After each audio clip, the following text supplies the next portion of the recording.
Hello বন্ধুরা, পিয়ালি কিচেনে স্বাগত। আজ একটি নতুন রেসিপি নিয়ে চলে এসেছি, মাছের মাথা দিয়ে কুমড়ো শাকের চচ্চড়ি। কুমড়ো শাকটা কেটে নিয়েছি আর সবজি নিয়েছি পটল, আলু, বেগুন, গাজর আর ঝিঙে। সবজিগুলো ভালো করে ধুয়ে নিয়েছি, একটা মাছের মাথা পরিষ্কার করে ধুয়ে নিয়েছি। এবার মশলা করে নেবো 7-8টা কাঁচা লঙ্কা, 1 চামচ গোটা সর্ষে। কড়াইতে তেল দিয়ে বেগুন, ঝিঙে, পটল ভেজে তুলে রাখবো।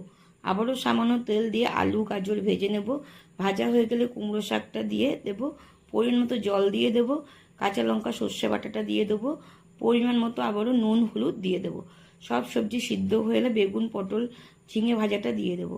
কিছুক্ষণ সিদ্ধ করে সবজিটা নামিয়ে নেবো। কড়াইতে তেল দিয়ে মাছের মাথাটা ভেজে তুলে রাখবো।